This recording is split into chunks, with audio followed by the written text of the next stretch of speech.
নমস্কার। শ্রী শ্রী মায়ের কথা অনুষ্ঠানের 23তম পর্বে আপনাদের স্বাগত।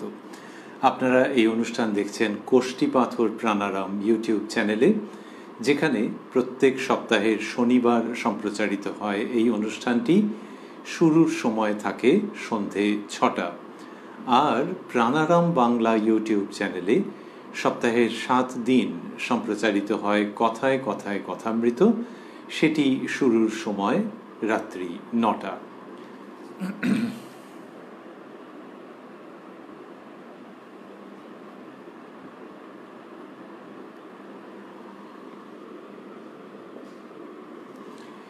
শ্রী শ্রী মায়ের কথা অনুষ্ঠানে ওই একই নামে, অর্থাৎ শ্রী শ্রী মায়ের কথা নামে যে বিখ্যাত গ্রন্থটি রয়েছে, সেটিকে অবলম্বন করে আমরা শ্রীমা সারদা দেবীর পুণ্য জীবন কথা স্মরণ করতে ব্রতী রয়েছি।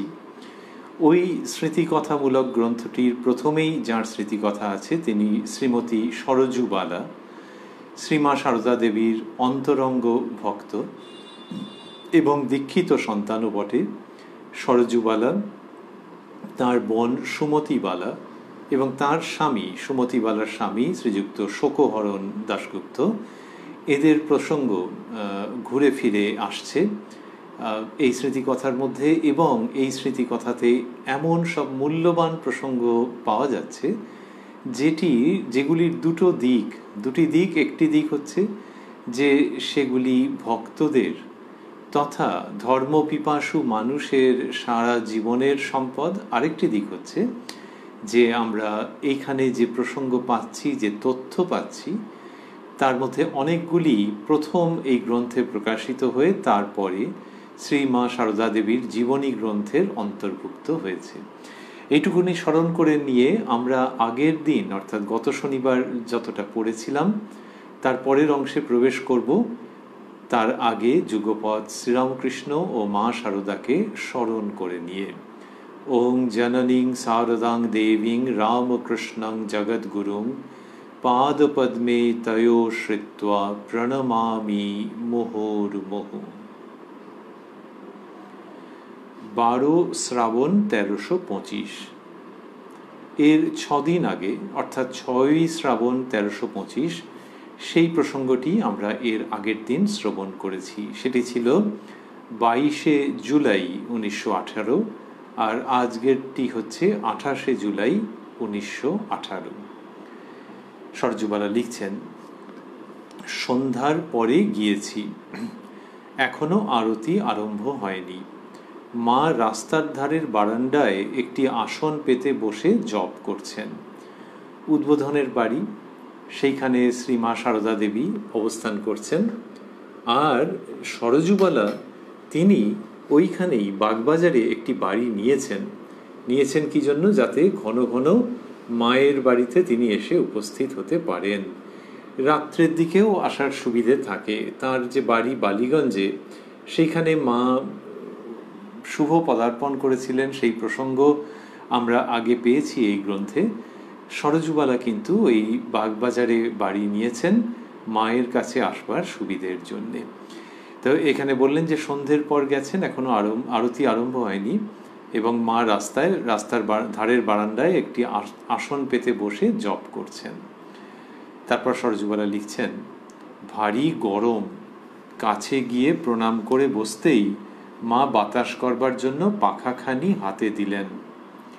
বাতাস করছি, এমন সময় একটি বর্ষীয়সী বিধবা এসে মাকে প্রণাম করতেই মা জিজ্ঞাসা করলেন, কার সঙ্গে এলে?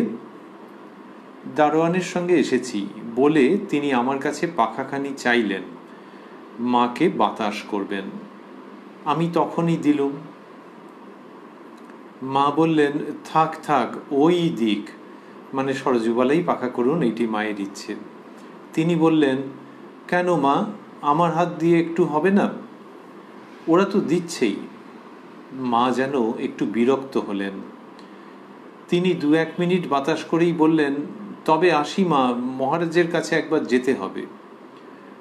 মায়ের পায়ে মাথা রেখে প্রণাম করতেই মা মহা বিরক্ত হয়ে বললেন, আহ, পায়ে কেন? একে তো দেহ খারাপ, ওই করে করে তো এই সব হলো। এই সবের পর সরযুবালা বন্ধনীর মধ্যে দিচ্ছেন অসুখ। তিনি চলে যাবার পর জল দিয়ে পা ধুয়ে ফেললেন। বিধবা স্ত্রীলোকটি গোলাপ মাকে একটু দেখে এসে বন্ধনীর মধ্যে তার খুব অসুখ, পুনরায় মায়ের কাছে বিদায় নিতে এলেন। মা বললেন, হ্যাঁ হ্যাঁ এসো গে। এর পূর্বে মাকে কারোর সঙ্গে এমন ব্যবহার করতে আমি চোখে দেখিনি।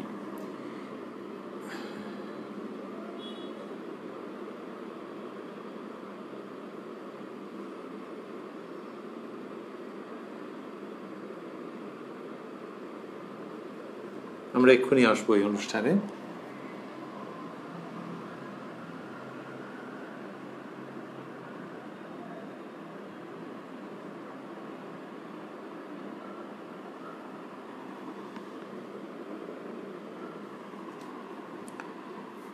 সরযুবালা বলছেন যে এরকমভাবে ব্যবহার করতে দেখেননি। মা ওই ভদ্র মহিলার ব্যবহারে অসন্তুষ্ট হয়েছেন, যে সরযুবালার হাত থেকে পাখা প্রায় কেড়ে নিয়ে তিনি হাওয়া করছেন, বাতাস করছেন।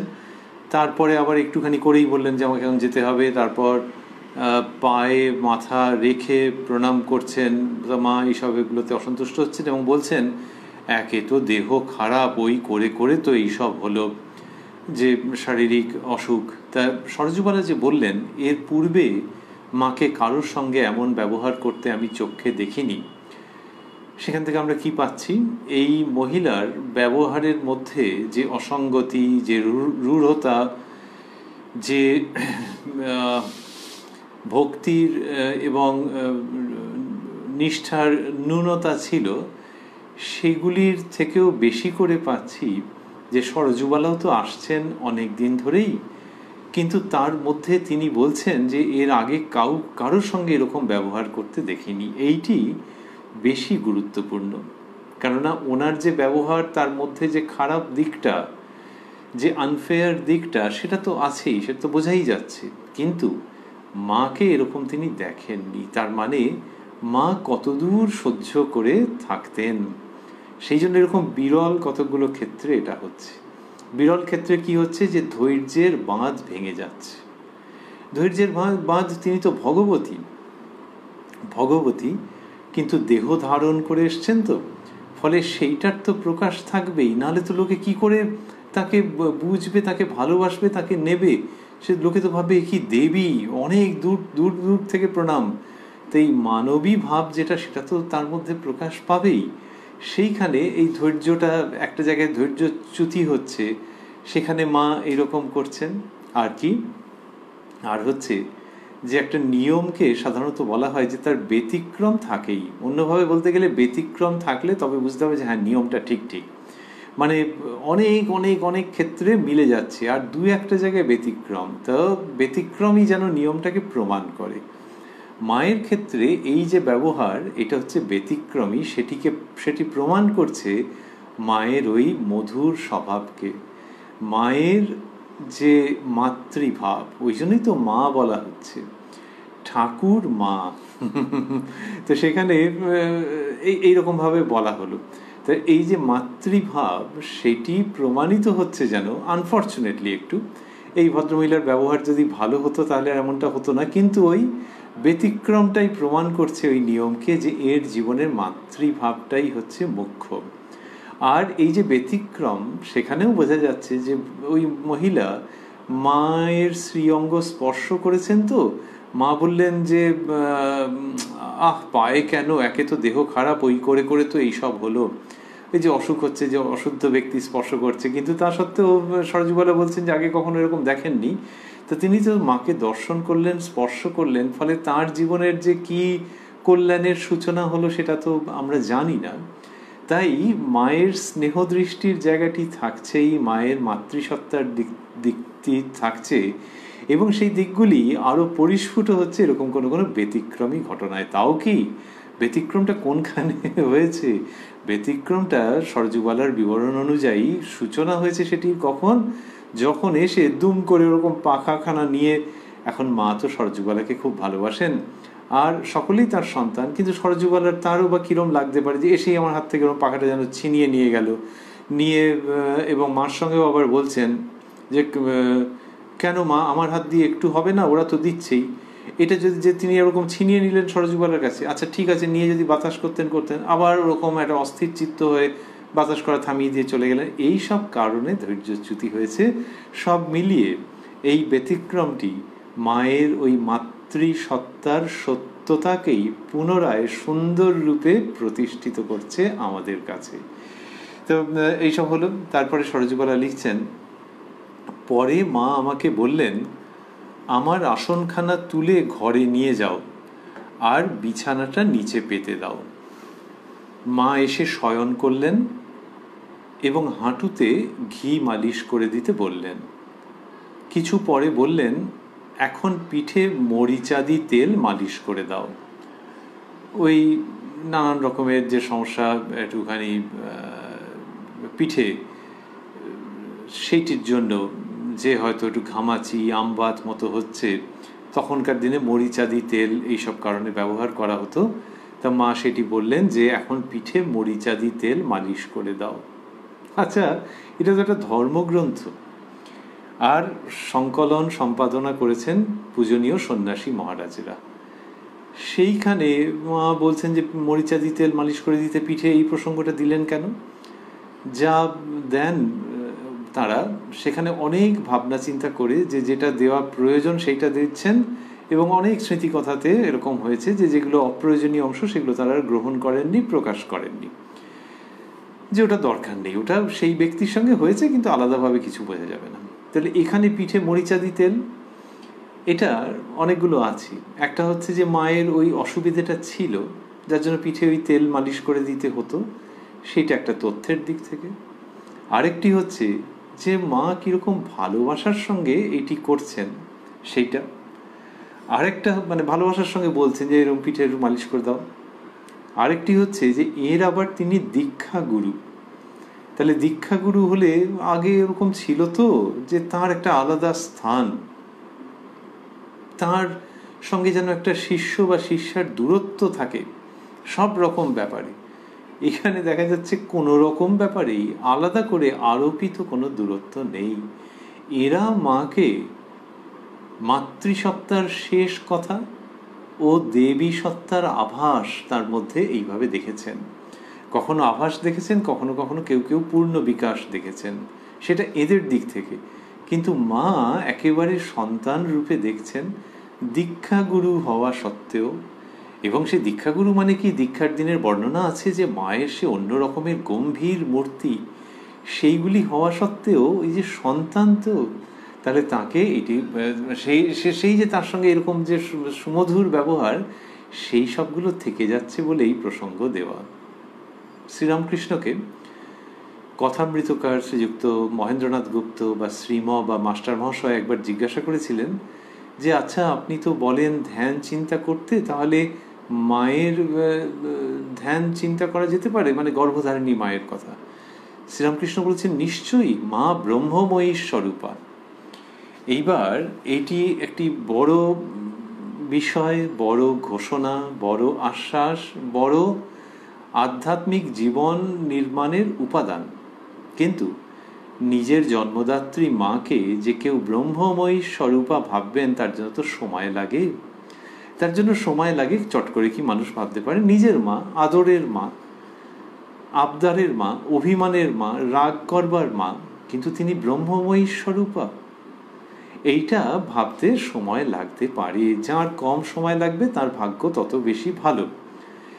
মা সারদা দেবী এসে সেই জায়গাটাকে দেখাচ্ছেন, শেখাচ্ছেন, আনন্দের অভিজ্ঞতা রূপে নিয়ে আসছেন যে দেখো, যিনি গুরু, যার মধ্যে দিয়ে ব্রহ্মময়ী স্বয়ং প্রকাশিতা, তিনি আবার বলছেন এইটা করে দাও, ওটা করে দাও, একটু পিঠে তেল মালিশ করে দাও, নিজের মা।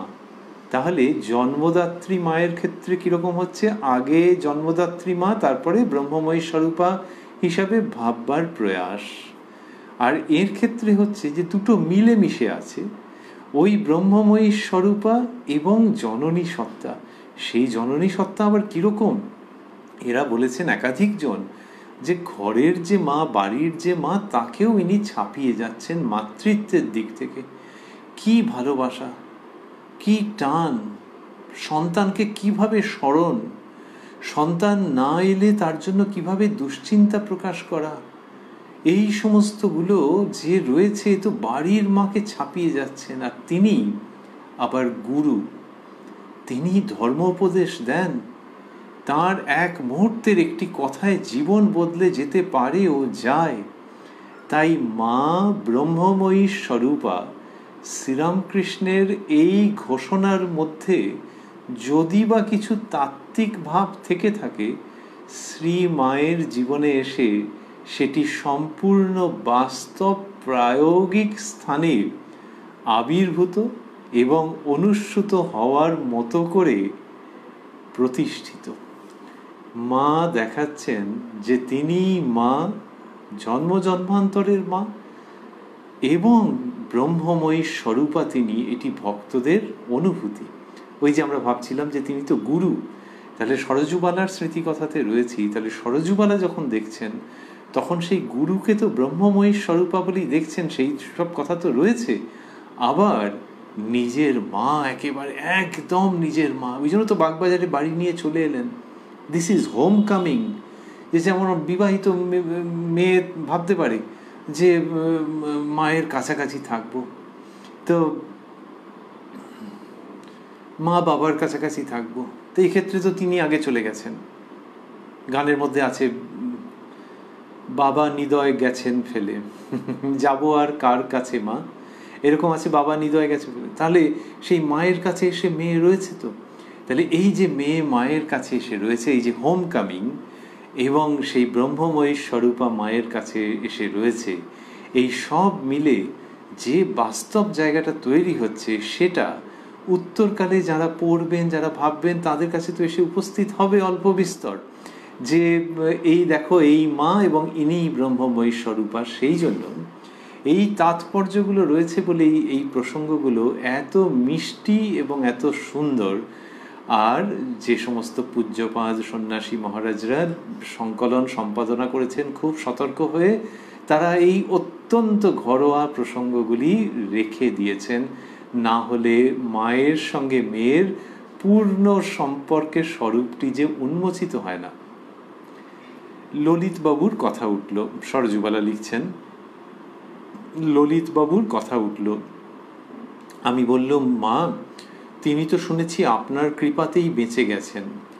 ললিতবাবু শ্রীযুক্ত ললিত মোহন চট্টোপাধ্যায়, এবার ডাকাবুকো লোক, ভক্তমহলে কাইজার বলে পরিচিত, জার্মানির কাইজারের সঙ্গে দৈহিক সাদৃশ্য থাকার জন্যে বীর ভক্ত, মায়ের বীর ভক্ত।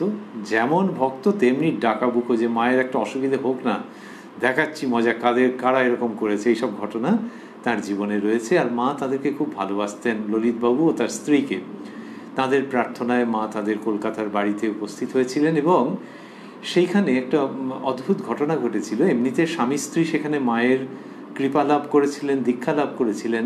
আর ললিতবাবু ইংল্যান্ড থেকে শ্রী শ্রী মায়ের একটি তৈলচিত্র আঁকিয়ে এনেছিলেন। ওই ওদের কলকাতার বাড়িতে মা সেই তৈলচিত্রটিকে স্বয়ং ফুল চন্দন দিয়ে পুজো করেছিলেন। পরবর্তীকালে জয়রামবাটিতে মাতৃমন্দির যখন প্রতিষ্ঠিত হয়, তখন এখন যে মর্মর মূর্তি আছে সেটির প্রতিষ্ঠার আগে ওই জয়রামবাটি মাতৃমন্দিরে প্রায় 30 বছর ধরে ললিতবাবুর আঁকিয়ে আনা এবং স্বয়ং শ্রী শ্রী মায়ের পুজো করা সেই তৈলচিত্রটি পূজিত হয়েছে একেবারে আনুষ্ঠানিকভাবে শাস্ত্রমতো। তা সেই ললিতবাবুর কথা উঠছে এবং তার যে শরীর খারাপ সেই প্রসঙ্গটা উঠেছে। সরজুবালাই সেটি উত্থাপন করেছেন। আমি বললাম, মা তিনি তো শুনেছি আপনার কৃপাতেই বেঁচে গেছেন। মা, তার অনেক বাসনা ছিল, তার যা অবস্থা হয়েছিল মা, বালতি বালতি জল বেরুত পেট থেকে, একেবারে শেষ অবস্থাতেই দাঁড়িয়েছিল। তখন বড় কাতর হয়ে বললে, মা কামারপুকুরে জয়রামবাটিতে মন্দির করব, হাসপাতাল দেব, আমার বড় আশা ছিল, কিছুই করতে দিলিনি। ওই যে মা বলছেন তার অনেক বাসনা ছিল, তা সত্যি মাকে তিনি খুব ভালোবেসেছেন এবং এইগুলোর কথা বলেছেন যে আর কিছুই করতে দিলিনি।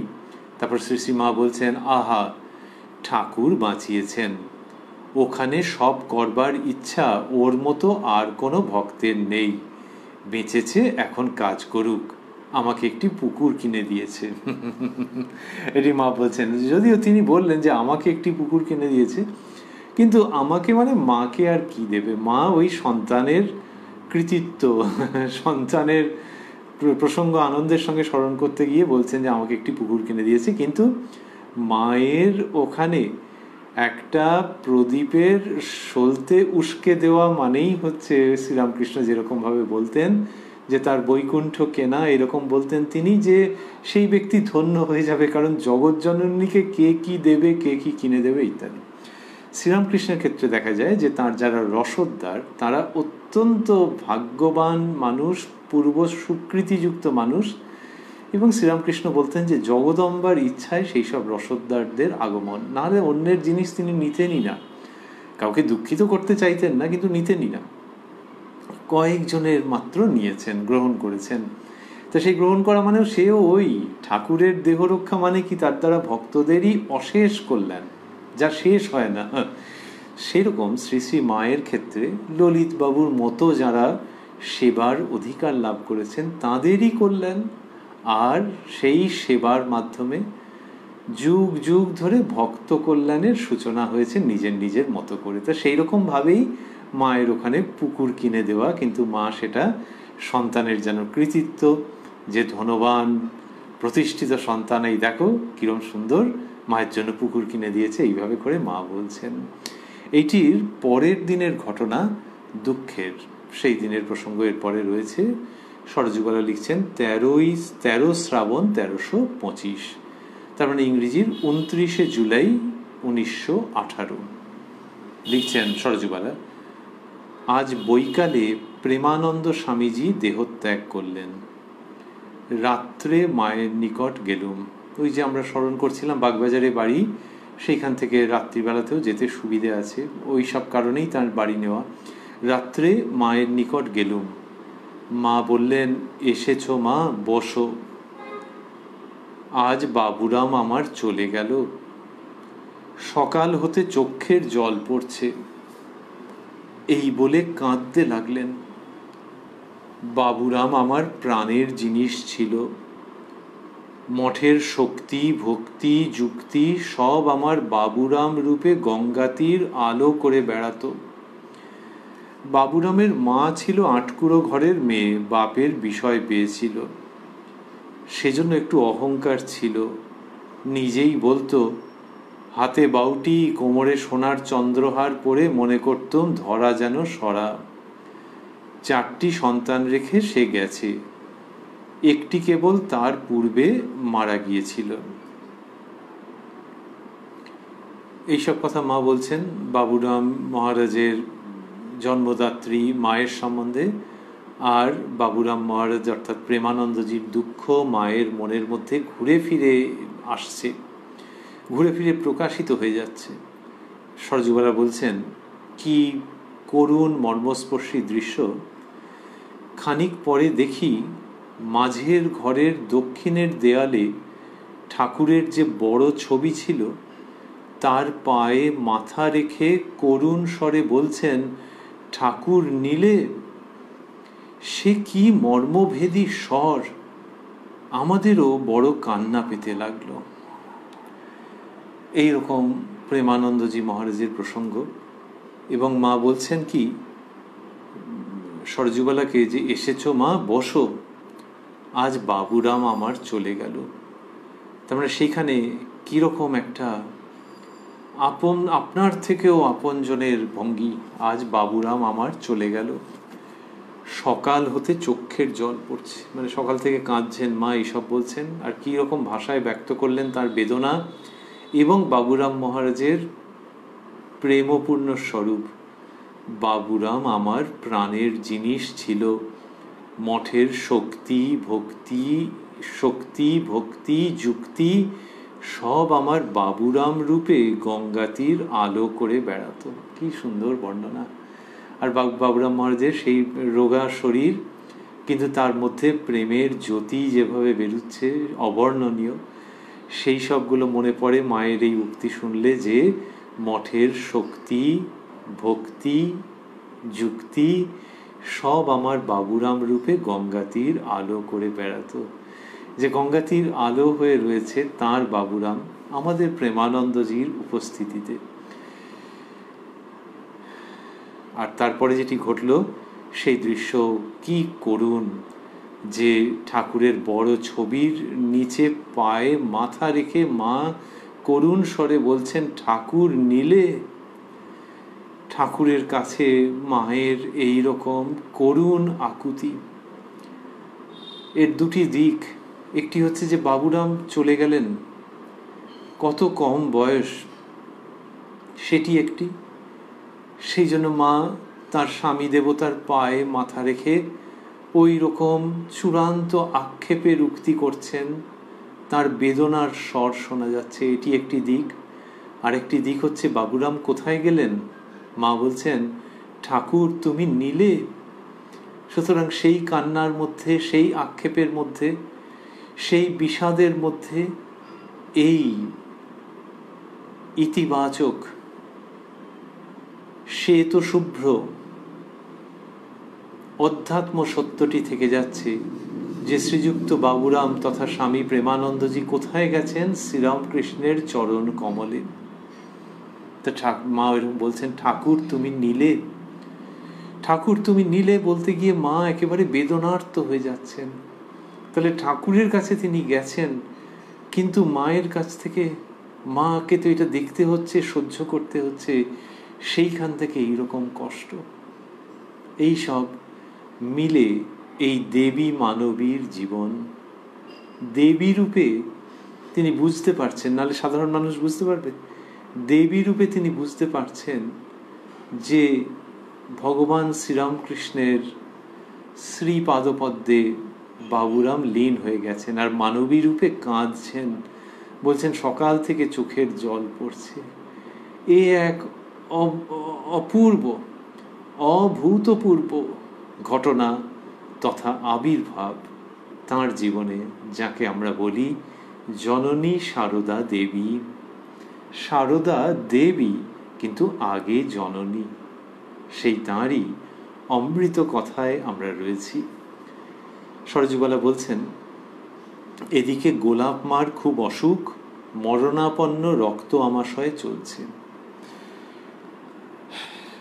এর পরের দিনের প্রসঙ্গই এরপরে, 14 শ্রাবণ 1325, তার মানে হচ্ছে 30 জুলাই 1918, রাত 7:30। শ্রী শ্রী মা ঠাকুর ঘরে বসে আছেন। গিয়ে প্রণাম করে উঠতেই বললেন, বারান্দায় আমার আসনখানি পেতে দাও তো মা, আর তক্তপোষের পাশে মেঝে পাতা ওই বিছানাটা গুটিয়ে রাখো, আরতির সময় ওরা ওখানে বসে ঝাঁঝ বাজাবে। ঝাঁঝ মানে কাঁসর। তো সরজুবালা গিয়ে প্রণাম করতে মা এইভাবে করে বললেন, তক্তপোষের পাশে মেঝে পাতা বিছানাটি গুটিয়ে রাখতে, কারণ কি বলছেন যে আরতির সময় ওরা ওখানে বসে ঝাঁঝ বাজাবে। সরজুবালা লিখছেন, বিলাস মহারাজ আরতির আয়োজন করছিলেন। স্বামী বিশ্বেশ্বরানন্দজি খুব সম্ভবত। বারান্দায় আসন পেতে দিতে মা বললেন, কমণ্ডলুতে গঙ্গা জল আছে, নিয়ে এসো। গঙ্গা জলে হাত মুখ ধুয়ে জপে বসলেন এবং পাখাখানি আমার হাতে দিয়ে বাতাস করতে বললেন। একটু পরেই আরতি আরম্ভ হলো। শ্রী শ্রী মা গুরুদেব গুরুদেব বলে জোর হাতে প্রণাম করলেন এবং জপ শেষ করে আরতি দেখতে লাগলেন। এরকম হলো মায়ের যে জীবন, সেটিও কি অনুসরণযোগ্য। কিরকম হলো যে ওই যে বললেন, বারান্দায় আমার আসনখানি পেতে দাও তোমার, তো ওইখানে বারান্দায় যেই আসন পেতে দেওয়া হলো, তখন মা কি করলেন, কমণ্ডলুতে গঙ্গা জল আছে সেটি নিয়ে আসতে বললেন, তাতে হাত মুখ ধুয়ে জপে বসলেন, আর পাখাটি দিয়ে বাতাস করতে বললেন। তারপরে আরতি আরম্ভ হলো। তখন মা শ্রী শ্রী মা গুরুদেব গুরুদেব বলে জোর হাতে প্রণাম করলেন এবং জপ শেষ করে আরতি দেখতে লাগলেন। তাহলে এই যে আরতি দেখার আগে মা জপ করছেন, তিনি জপ করছেন। তিনি যদি এমনি অবস্থান করেন উদ্বোধন বাড়িতে, তাহলেই লোকে তাকে দর্শন করবার জন্য, প্রণাম করবার জন্য কাতারে কাতারে ব্যস্ত হবে, ব্যাকুল হবে যে রামকৃষ্ণ পরমহংসদেবের সহধর্মিণী। কিন্তু দেখা যাচ্ছে যে মা এই রকম কাজ করছেন। এর আগেও আমরা কতবার দেখেছি যে জপ করা বলি আমরা, ঠাকুরের পুজো করা বলি, ভোগ নিবেদন করা বলি, সেগুলি করছেন কীরকমভাবে? একজন সাধিকা যেরকমভাবে করে থাকেন, একজন নিষ্ঠাবতী পূজারিণী যেভাবে করে থাকেন সেইভাবে করছেন। তাহলে রামকৃষ্ণদেবের সহধর্মিণী, অবতার লীলা সঙ্গিনী, তিনি আবার এইরকম, হ্যাঁ, তিনি মানুষকে তো দেখাচ্ছেন। এটা দেখাচ্ছেন মানে আমরা অনেক সময় ভাবি যে ভালো মতো শিক্ষা দিচ্ছেন, তা নয়। ফুল যদি দেখায় যে কি করে কোমল এবং পবিত্র হতে হয়, সেইভাবেই মা শারদা দেখাচ্ছেন কিভাবে অধ্যাত্ম জীবন যাপন করতে হয় এবং এই সংসারের মধ্যেই সেটা সম্ভব, দেখানোটা ওই রকম ভাবে। তো সেখানে মা জপ করছেন এবং জপের পর গুরুদেব গুরুদেব এই কথা উচ্চারণ করে জোর হাতে প্রণাম করে আরতি দেখতে আরম্ভ করছেন। এর মধ্যে দিয়ে অনাগত কালের, সেকালের তো বটেই, আবার অনাগত কালের কত শত সহস্র লক্ষ মানুষের জন্যে অনুকরণীয় জীবনচর্যা থেকে যাচ্ছে যে এইভাবে করতে হয়। জপ, আরতির আগে জপ করে নেওয়া কি চমৎকার। জপ করে নিয়ে তারপরে যিনি ভেতরে, এইবারে তার আরতি দর্শন করা, ভেতরে তাকে দর্শন করে প্রণাম করে প্রসন্ন চিত্তে এইবার বাইরে তার দর্শন, আরতি, প্রণাম। আরতি হয়ে গেলে বিলাস মহারাজ শ্রী শ্রী মাকে প্রণাম করে উঠে বললেন, মা আজ ভারী গরম। মা ব্যস্ত হয়ে বললেন, একটু বাতাস করবে? তিনি বললেন, কে করবে মা? কেন, এই মা করবে, করো তো মা। আমি তার দিকে দু একবার বাতাস করতেই তিনি বললেন, না মা, উনি আপনাকে বাতাস করছেন, আপনাকেই করুন। এই বলে বাইরে গেলেন। এটিও কি অপূর্ব ঘটনা যে মহারাজজি যখন প্রণাম করে এসেছেন এবং এসে বলছেন, মা আজ ভারী গরম, সঙ্গে সঙ্গে মা বলছেন একটু বাতাস করবে, এবং সরজুবালাকেই বাতাস করতে বলছেন। আর উনি তো সন্ন্যাসী, তাতে কি হয়েছে, ইনি তো মা। এবং ওই ছেলের গরম করছে তো, so immediately something has to be done. এই মাতৃভাব যারা দেখেছেন তারা মানে মুগ্ধ হয়ে গেছেন, শুধু তাই নয়, পরিপূর্ণ হয়ে গেছেন বলে অনুমান করতে ইচ্ছে করে। আর সেখানে নারী ও সন্ন্যাসী, আরে কিসের কি, এইসব নারী পুরুষ যার অন্ডারে শ্রীরামকৃষ্ণ বলতে ভালোবাসতেন, সেই মহাশক্তি মহামায়া তিনি তো সম্মুখে শারদামণি রূপে উপস্থিত। তাই তিনি যখন বলছেন যে করো তো মা, বললেন কেন, এই মা করবে, করো তো মা, তখন বোঝা যাচ্ছে যে এই জননী সত্তা সমস্তটাকে পরিব্যাপ্ত করে রেখেছে, সমস্তটাকে পরিব্যাপ্ত করে রেখেছে। এবং সেখানে তিনি বলছেন এরকম, এমনিতে দেখা যায় যে সন্ন্যাসী ব্রহ্মচারী তাদের যাতে ভাব রক্ষা হয়, সন্ন্যাসের আদর্শ অনুযায়ী যাতে তারা পুরোপুরি চলতে পারেন, সেই জন্য মা সদা সচেষ্ট থাকেন খুঁটিনাটি বিষয়ে পর্যন্ত। কিন্তু এইখানে ওই হচ্ছে মায়ের জীবনের বিশেষত্ব, যে তার যে নিজের মধ্যে একটা সন্ন্যাসিনী সত্তা আছে, তো সেই সন্ন্যাসিনী সত্তাকে ছাপিয়ে যাচ্ছে তার জননী সত্তা, এবং সেই জননী সত্তার আলোকে তার সন্ন্যাসিনী সত্তা তথা মানবী সত্তাকে দেখতে হবে। এই জননী ভাবটি প্রধান। তাহলে মানবী ভাব বলতে গেলে জননী ভাব ছাড়া আর যা যা কিছু তার মধ্যে দৃষ্টিগোচর হবে, সবটা তার ওই জননী ভাবের আলোকে দেখলে তবেই যথার্থ দেখা হবে। সেইখানে মা এরকম বললেন সরজুবালাকে যে তুমি বাতাস করো, অর্থাৎ এই যে সরজুবালা বাতাস করবে, এর ফলে যদি কতগুলো জিজ্ঞাসার চিহ্ন ওঠে, কতগুলো বিস্ময় চিহ্ন ওঠে, মা সেইগুলোকে রক্ষা করবেন, মা উভয়কেই রক্ষা করবেন। শ্রী শ্রী চণ্ডীতে যে বিভিন্নভাবে বলা আছে যে আমি সব কিছু করি, ওই যে সৃষ্টি স্থিতি প্রলয়, তার মধ্যে স্থিতির ভাবটি, লালন পালনের ভাবটি শ্রী শ্রী মায়ের মধ্যে সমধিক প্রকাশিত।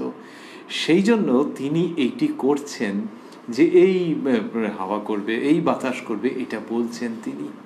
তাহলে আমরা পুনরায় ভাবছি যে জননী ভাব এখানে পারভেট করছে, জননী ভাব এখানে সবচেয়ে ওপরে রয়েছে। আর যখন বললেন তখন কি সুন্দর করে বললেন, যখন স্বাভাবিক বিলাস মহারাজজি অবাক হয়ে গেছেন, বলছেন কে করবে মা? তখন মা বলছেন কেন, এই মা করবে, করো তো মা। ওই যে বিলাস মহারাজের কাছে বলছেন, আমরা এখনকার দিনে ভাবি যে হ্যাঁ এরকম মা বলে মেয়েদেরকে বলার একটা তো স্বাভাবিক রীতি, কিন্তু শ্রী শ্রী মা যা বলছেন তার মধ্যে গভীরতা কি, মানে সেইখান থেকেই আমাদের শিক্ষণীয় যে আচ্ছা ব্যাপারটি এইরকম। সন্ন্যাসীকে বলছেন যে এই মা করবে। এই জগতের সমস্ত রমণীকে যে সন্ন্যাসী মা বলে দেখবেন, সেটা আর ঘন্টার পর ঘন্টা বক্তৃতা দিয়ে একে অন্তত বোঝানোর, শ্রী শ্রী মায়ের ক্ষেত্রে আর ওরকম দরকার লাগে না যে তিনি ঘন্টার পর ঘন্টা বক্তৃতা দিয়ে বোঝাবেন। ওই একটি উক্তি করছেন যে কেন এই মা করবে, করো তো মা। এটি বলবার পর ভেতরে যে ভাবের উদয় হবে যে যিনি হাওয়া করছেন তিনি মা স্বয়ং, সেই ভাব তো আমরা কি করে বলবো, আমরা অনুমান করতে পারি যে ইনি মা শারদা সমস্ত সংস্কার, যে সংস্কার মানুষকে পশ্চাৎপদ করে রাখে, সেই সমস্ত সংস্কারকে উড়িয়ে দিতে পারেন, দিয়ে সেখানে সুগভীর সমুচ্চ আদর্শের যে আধ্যাত্মিকতা, যে লক্ষ্য, সেটিকে সুপ্রতিষ্ঠিত করতে পারেন এবং করে দেন। আবার অন্যদিকে দেখছি মহারাজজির আচরণের মধ্যেও কি সুন্দর, যে শ্রী শ্রী মা আদেশ করেছেন এই মা হাওয়া করবেন, সেইটাই বলেছেন, কিন্তু ওই ঠাকুর এবং মায়ের কাছ থেকে এরা শিক্ষা পেয়েছেন, তো সেই জন্যই কি করলেন, শ্রীরামকৃষ্ণ বলতেন যে সন্ন্যাসী জগৎ গুরু, তিনি যেটা করবেন তা দিয়ে জগতের মানুষের শিক্ষা হবে।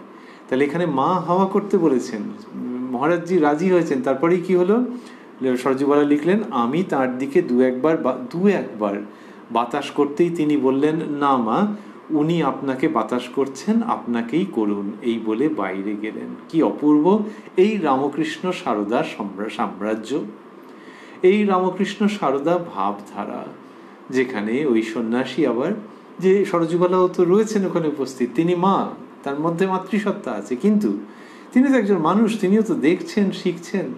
সেখানে একটুখানি জননী সারদামণির আদেশ প্রতিপালন করে সন্ন্যাসী মহারাজ তারপরে বিদায় গ্রহণ করছেন। এ কি অপূর্ব ভাব! আর মা যে এটি করছেন, তাহলে তিনি সন্ন্যাসীকে রক্ষা করছেন, সরজুবালার ভাব রক্ষা করছেন। আবার সরজুবালা নিজেকে কি ভাবেন, মেয়ে ভাবেন না কি ভাবেন, এইখানে মা বললেন এই মা করবে, করতো মা। যখন ওই করতো মা বলছেন, তখন তার মধ্যে আবার সেই মাতৃভাবটিকে তিনি জাগ্রত করে দিচ্ছেন বিশেষভাবে, তাতে সন্দেহ নেই।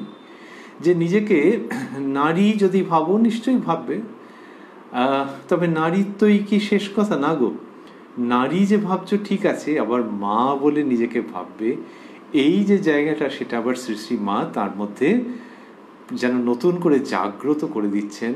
এইগুলি আমাদের মনে হচ্ছে এই জন্য যে স্বয়ং জগন্মাতা কথা বলছেন, তিনি একবারে বাংলায় পরিষ্কার সহজ কথা বলছেন, কিন্তু যখন সেটি জগন্মাতার শ্রীমুখ থেকে নিঃসৃত হচ্ছে, তখন প্রত্যেকটি বর্ণ নতুন নতুন শক্তি এবং জীবন নিয়ে নিঃসৃত হচ্ছে এবং শ্রোতার কাছে পৌঁছচ্ছে। এরকম তো ভাববার কারণ আছে।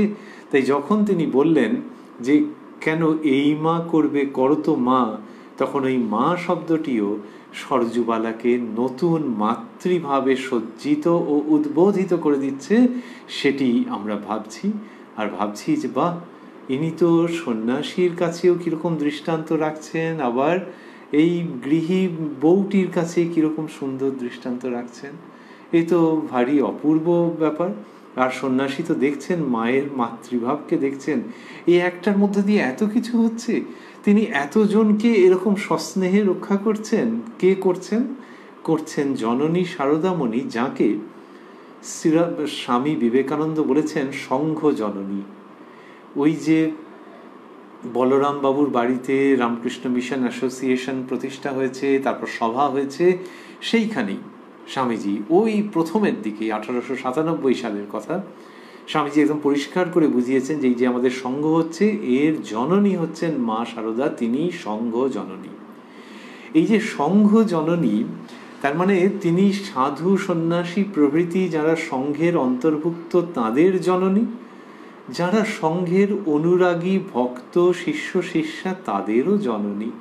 এই একটি ঘটনার মধ্যে আমরা দেখছি মায়ের সংঘ জননীর স্বরূপ, যেখানে তিনি এই উভয় পক্ষকেই কি অপূর্বভাবে গ্রহণ করছেন, আশ্রয় দিচ্ছেন এবং উন্নততর থেকে উন্নততম ভাবের দীক্ষা দিচ্ছেন। আরও আছে এই যে মায়ের এই শিক্ষা, সেটি যখন গ্রন্থের মধ্য দিয়ে প্রকাশিত হচ্ছে, কত মানুষ সেটি পড়ছেন, শুনছেন, ভাবছেন, তখন তাদের মধ্যেও এই সদ্ভাবনার সঞ্চার হচ্ছে চমৎকারভাবে। শ্রীরামকৃষ্ণ ঈশ্বরীয় প্রসঙ্গের মধ্যেই থাকতেন, আধ্যাত্মিক প্রসঙ্গ এবং অতি উচ্চ আধ্যাত্মিক প্রসঙ্গের মধ্যে থাকতেন। আবার সেই তিনিই এই জননী সারদামণিকে যেন জগতের কাছে উপহার দিয়েছেন, আমরা যদি সেভাবে ভাবি। আবার মাকে বলছেন যে ও আমার, ও কি যে সে, ও আমার শক্তি। আর মাকে বলেছিলেন কাশীপুরে নিজের দেহের শেষের দিকে যে এ আর এমন কি করেছে, তোমাকে এর ঢের বেশি করতে হবে।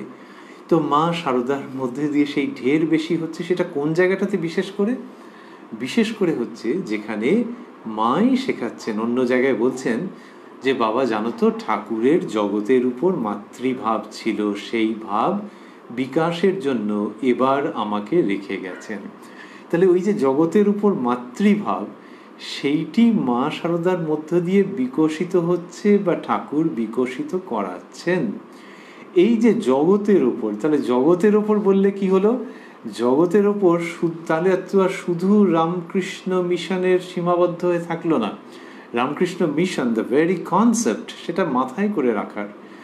তবে ঠাকুর যখন বলছেন, ঠাকুরের কথা প্রসঙ্গে মা যখন বলছেন জগতের উপর মাতৃভাব ছিল, তার মানে রামকৃষ্ণ মিশন, রামকৃষ্ণ সংঘ এবং সমস্ত মানব জাতি, তার উপরে ঠাকুরের মাতৃভাব ছিল। সেটি বিকাশের জন্য তিনি মাকে যে রেখে গেছেন, এইটি আমাদেরকে নিয়ে আসছে কোথায়, জগতের উপর।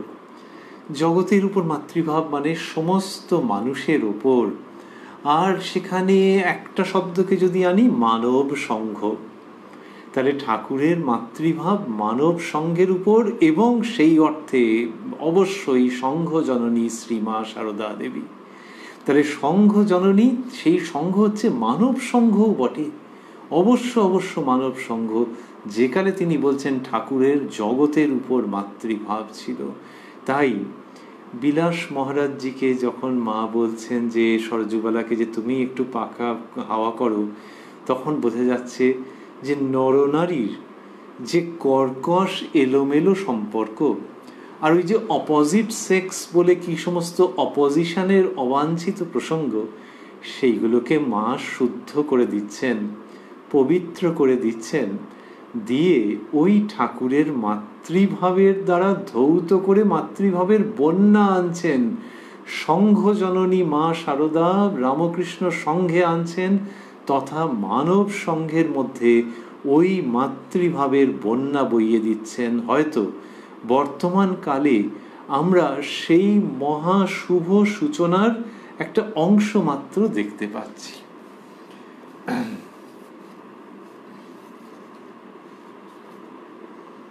বলছেন শ্রী শ্রীমান সরজুবালা লিখছেন, কিছুক্ষণ পরে মা প্রেমানন্দ স্বামীজির কথা তুলে বললেন, দেখো মা, বাবুরামের দেহেতে আর কিছু ছিল না, কেবল কাঠামোখানি ছিল। ওই যে কঠোরতা করে করে বাবুরাম মহারাজ এত রোগা হয়ে গিয়েছিলেন, সেটির প্রসঙ্গ মা বলছেন, কি কষ্ট তার। আবার কঠোরতা করেছে, ধর্মজীবন যাপন করেছে, এই সব অপূর্ব। শ্রীরামকৃষ্ণ লাটু মহারাজকে জিজ্ঞেস করেছিলেন, এই কখানা রুটি খাস, কি বৃত্তান্ত? না, আরও কমাতে হবে, যাতে তার ধর্মজীবন গঠিত হয়। তা মাও ধর্মজীবন চেয়েছেন, কিন্তু কাঠামোখানি ছিল এটা বলবার মধ্যে দিয়ে, মায়ের মধ্যে দিয়ে অপূর্ব একটা ভাব বেরুচ্ছে। আচ্ছা, ধরা যায় যদি যে ঠাকুরই মায়ের মধ্যে দিয়ে ক্রিয়া করছেন, তাহলেও ঠাকুরের এটা একটা বেশ সুন্দর নতুন রূপ, সেটা মানতে হবে। এবং মা বললেন কিরকম দুঃখ দুঃখ ভরা মাতৃ হৃদয় নিয়ে, যে দেখো মা, বাবুরামের দেহেতে আর কিছু ছিল না, কেবল কাঠামোখানি ছিল। একটু আগে বাবুরাম মহারাজের জননীর কথা উঠল, জন্মদাত্রী মায়ের কথা। তিনি বাবুরাম মহারাজকে যখন দেখেছেন সন্ন্যাসী রূপে, তখন তার চেহারা দেখে যে ভাবটা হয়েছে, মনে হয় তার থেকে অনেক বেশি, মনে হয়, আমরা জানি না। বাবুরাম মহারাজের মা আমাদের প্রণম্যা। তো এবং রামকৃষ্ণ সংঘের সূচনার সঙ্গে আটপুর এবং বাবুরাম মহারাজের জননীর কি নিকট সম্পর্ক আছে। তিনি প্রণম্যা, তবু আমাদের ভাবতে ইচ্ছে করে যে তাঁর যতটা কষ্ট হয়েছে, এর কষ্ট আরো বেশি হয়েছে। তো ইনি এরকম ভাবে বললেন। এইটার পরে সরজুবালা লিখছেন, এমন সময় চন্দ্রবাবু উপরে এসে ওই কথায় যোগ দিলেন এবং বাবুরাম মহারাজের দেহ সৎকারের জন্য কয়েকজন ভক্ত যে চন্দন কাঠ, ঘি, ধূপ, গুগ্গুল, ফুল ইত্যাদি 400-500 টাকার জিনিস দিয়েছেন, তাই বলতে লাগলেন। চন্দ্রবাবু মানে শ্রীযুক্ত চন্দ্রমোহন দত্ত, মায়ের স্নেহধন্য চন্দু। ইনি এবং এনার স্ত্রী, এদের পরিবারকে মা খুব ভালোবেসেছেন। চন্দ্রবাবু উদ্বোধনের কর্মী ছিলেন এবং মায়ের জীবনের সঙ্গে জড়িত কতগুলি অসামান্য ঘটনা আছে। তা তিনি এসে এরকম বললেন যে কয়েকজন ভক্ত এইসব দিয়েছেন দেহ সৎকারের জন্য। মা বললেন, আহা, ওরাই টাকা সার্থক করে নিলে, ঠাকুরের ভক্তের জন্য দেওয়া, ভগবান ওদের দিয়েছেন, আরও দেবেন। চন্দ্রবাবু প্রণাম করে উঠে গেলেন। মা বলতে লাগলেন, শোনো মা, যত বড় মহাপুরুষই হোক, দেহ ধারণ করে এলে দেহের ভোগটি সবই নিতে হয়। তবে তফাৎ এই, সাধারণ লোক যায় কাঁদতে কাঁদতে, আর ওরা যান হেসে হেসে, মৃত্যুটা যেন খেলা। এই ওই মহাপুরুষের জীবন আর এই ত্যাগী অধ্যাত্ম ব্যক্তিত্ব। প্রেমানন্দজির প্রসঙ্গ হচ্ছে, তো এইখানে মা ওই কথাটি বললেন, কি সুন্দর করে বললেন যে সাধারণ লোক যায় কাঁদতে কাঁদতে, অর্থাৎ তার বাসনা অপূর্ণ থাকছে, আর ওরা যান হেসে হেসে, মৃত্যুটা যেন খেলা। তাই বাবুরাম মহারাজের চলে যাওয়া, সেটি নিয়ে মা শেষ কথা এটি বলছেন। এরপরে বাবুরাম মহারাজকে নিয়ে একটু মজার প্রসঙ্গ আসছে, কি সুন্দর সেটি মা স্মরণ করছেন আগেকার দিনের কথা।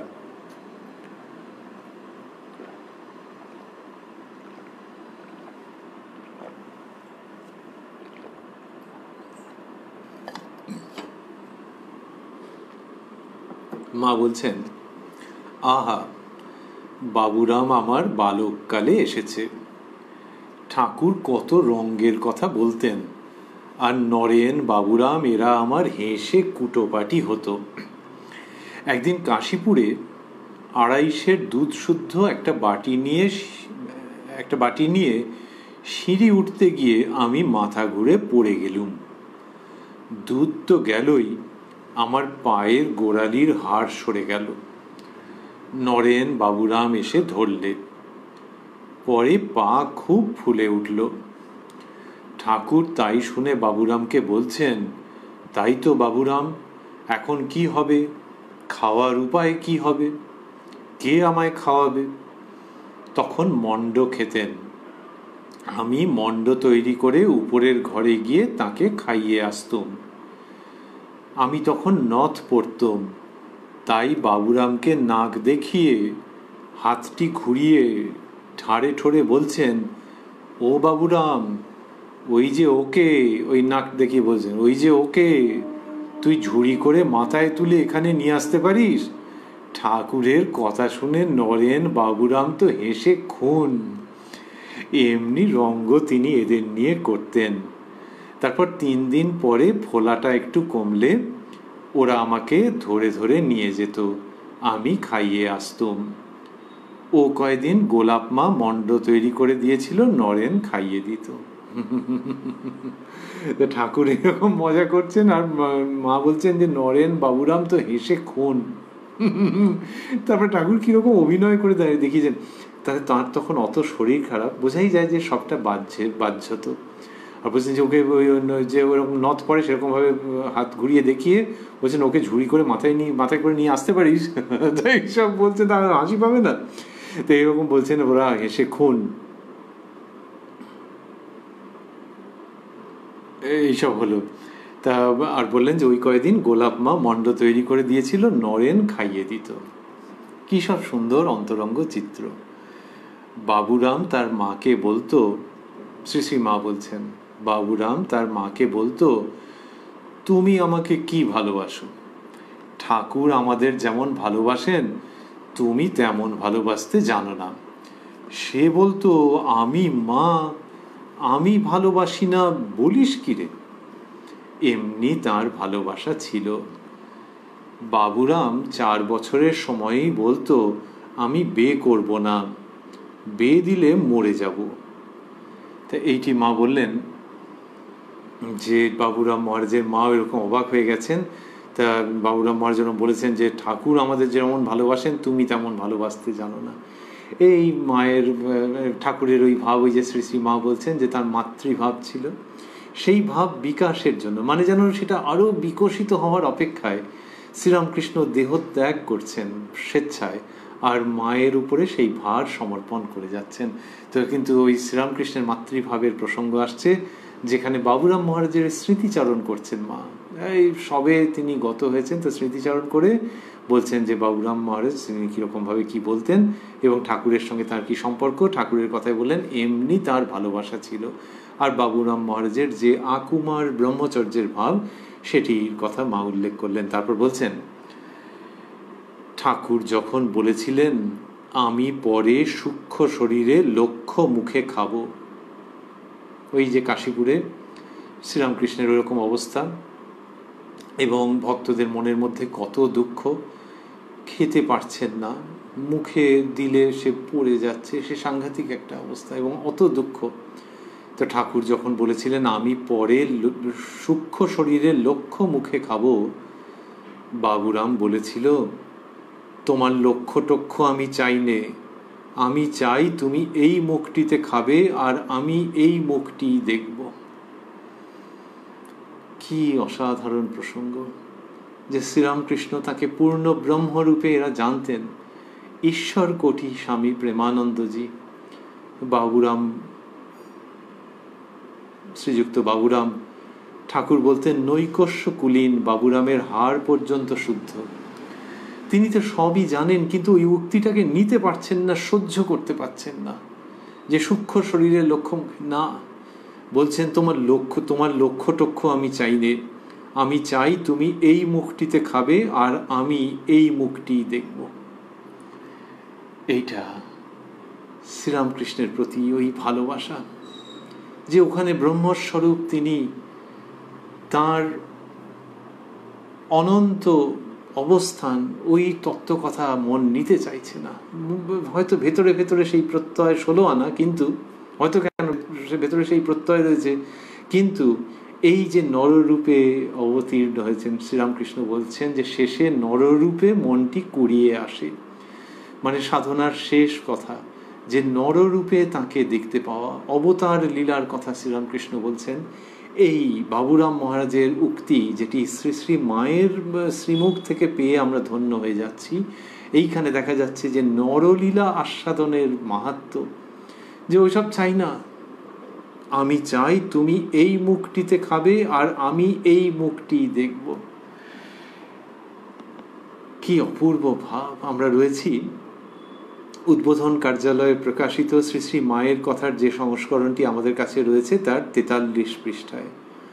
শ্রী মায়ের কৃপায় আমরা এই অনুষ্ঠানে পারস্পরিক আবারও মিলিত হব আগামী সপ্তাহের শনিবারে এই শ্রী শ্রী মায়ের কথা অনুষ্ঠানে কোষ্ঠীপাথর প্রাণারাম ইউটিউব চ্যানেলে, যেখানে প্রত্যেক সপ্তাহের শনিবারে সম্প্রচারিত হয় এই অনুষ্ঠানটি। শুরুর সময় থাকে সন্ধ্যে 6টা, আর প্রাণারাম বাংলা ইউটিউব চ্যানেলে সপ্তাহের প্রত্যেক দিন সম্প্রচারিত হয় কথায় কথায় কথামৃত, শুরুর সময় রাত্রি 9টা। শেষ করতে করতে শ্রী শ্রী মায়ের শ্রীমুখ কথিত বাবুরাম মহারাজের প্রসঙ্গক্রমে দৃষ্ট শ্রীরামকৃষ্ণের নরলীলার প্রসঙ্গটি আমাদের পুনরায় স্মরণে আসছে, এবং ওই বাবুরাম মহারাজের অবিস্মরণীয় উক্তি, আমি চাই তুমি এই মুখটিতে খাবে আর আমি এই মুখটি দেখব। তো শ্রীরামকৃষ্ণের তো দেহাবসান হয়ে গেছে না। দেহাবসান কথাটি গৌণ, আসলে হচ্ছে যে হ্যাঁ দেহের অবসান, কিন্তু তিনি উপস্থিত রয়েছেন। কোথায় রয়েছেন? সূক্ষ্ম শরীরে, হ্যাঁ সে তো বটেই। আবার শ্রী শ্রী মা শিক্ষা দিচ্ছেন যে ছায়া কায়া সমান। শ্রীরামকৃষ্ণকে পটে যারা দেখছেন, তার ছবি আছে, আমাদের কত সৌভাগ্য। ঠাকুর নিজের ছবি পুজো করেছেন। তো সেই শ্রীরামকৃষ্ণকে যখন পটে কেউ দেখছেন বা মূর্তিতে দেখছেন, তখন ঠাকুরকেই দেখা হচ্ছে, এবং সেই সচ্চিদানন্দকে এই নররূপে বলা হয় সচ্চিদানন্দ বিগ্রহ। নররূপে যে শ্রীরামকৃষ্ণ রূপে দেখতে পাওয়া যাচ্ছে, তার যে মাধুর্য কথা, মাহাত্ম্য কথা আছে, তার মধ্যে অন্যতম আজকে আমরা যা শ্রবণ করছিলাম সেটি। শ্রীরামচন্দ্রের পরম ভক্ত মহাবীর হনুমানজি বলেছিলেন, শ্রীনাথে জানকী নাথে অভেদঃ পরমাত্মনি তথাপি মম সর্বস্বঃ রামঃ কমললোচনঃ।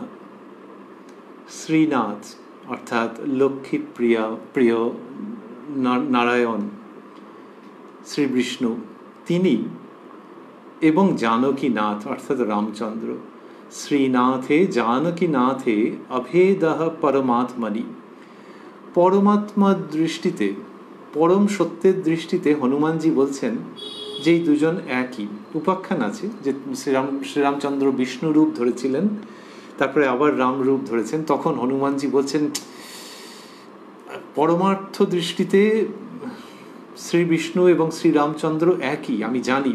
শ্রীনাথে জানকীনাথে অভেদঃ পরমাত্মনি তথাপি, ইন স্পাইট অফ দ্যাট, মম সর্বস্বঃ রামঃ কমললোচনঃ। তা হলেও আমার সর্বস্ব কমললোচন রামচন্দ্র। সেরকম লক্ষ্য মুখে তুমি খাবে বলছো, ওসব জানি পরমার্থ দৃষ্টিতে, কিন্তু আমার সর্বস্ব তুমি, তুমি এবং তুমি। এই যে রূপে তোমাকে দর্শন করছি, এই তুমি আমার সর্বস্ব।